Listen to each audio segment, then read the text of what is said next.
Hi students, this is a quick little video to remind you on how to use the 6 steps to the introduction.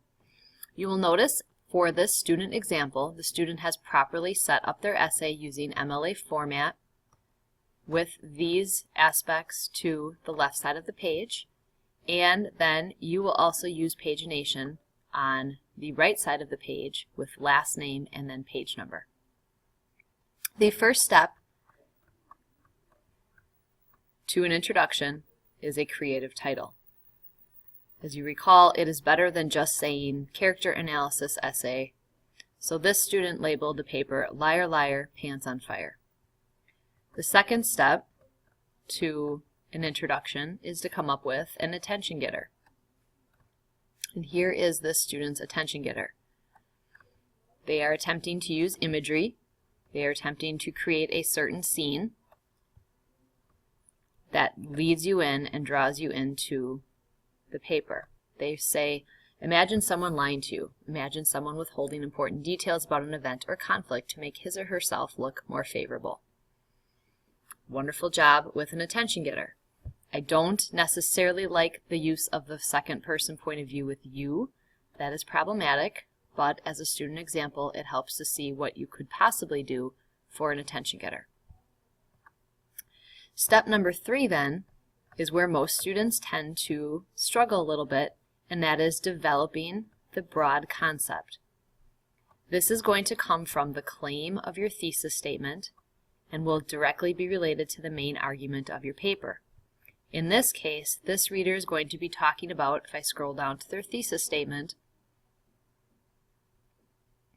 the idea of an unreliable narrator in the way that this character functions in the story. That is going to connect back to what they are starting to discuss in the broad concept. In the broad concept, you also need to give an example from the outside world that the reader can relate to. So let's go ahead and read through this broad concept. As a reader, one must be able to objectively identify the credibility of a narrator. An example of an unreliable narrator is James Fry in the fictional novel A Million Little Pieces. When Fry originally published this novel, he claimed that every detail was a truthful account of his life that involved alcohol and drug abuse. Later, Fry admitted to his audience that many of the details were embellished and false. Many of his audience members were shocked and refused to read any of his other published works. His reputation was shot.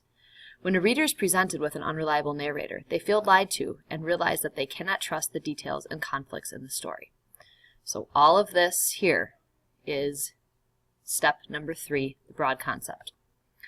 The fourth step then is where you are going to now transition smoothly into the actual short story, and it can be done in a single sentence that links this broad concept to your specific title of a short story or novel. This student wrote, "This above scenario is similar to the narrator in the short story, The Cask of Amontillado." A transition sentence here is very important because it does not cause reader whiplash as they are attempting to go from a real-world example to an actual part of the story that you will be discussing. Now, the 5th step is finally where you specifically get to discuss your short story, and I will highlight that here in orange. This is similar to the exposition in short stories, so it's a summary of plot, character, and conflict. I will go ahead and highlight these lines, and then we will go back and read that portion. The first part of this step, our writer says, Montresor tells his story of revenge on his lifelong enemy, Fortunato. Montresor lures Fortunato into his catacombs with the promise of tasting the most exquisite wine, Amontillado. However, his real intent to bury Fortunato alive and leave him to a terrible fate and death. Because of his actions, the reader must recognize the unreliability of Montresor's character. This entire portion right here is, again, the summary of the story. There's also a really nice transition into the idea that we are going to start narrowing down to the unreliability, which will then be present in the thesis statement. And then the last part of your introduction, step number 6, is your thesis. And that comes right here. Notice we have already highlighted the unreliable narrator because we were looking for the broad concept in the introduction.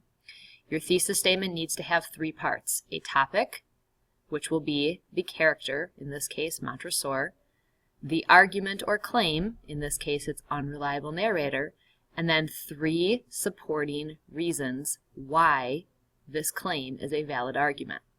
So here is the student's example.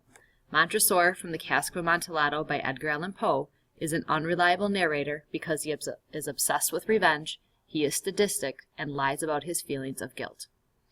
Each of these 3 reasons will be broken down into a body paragraph with textual evidence to support.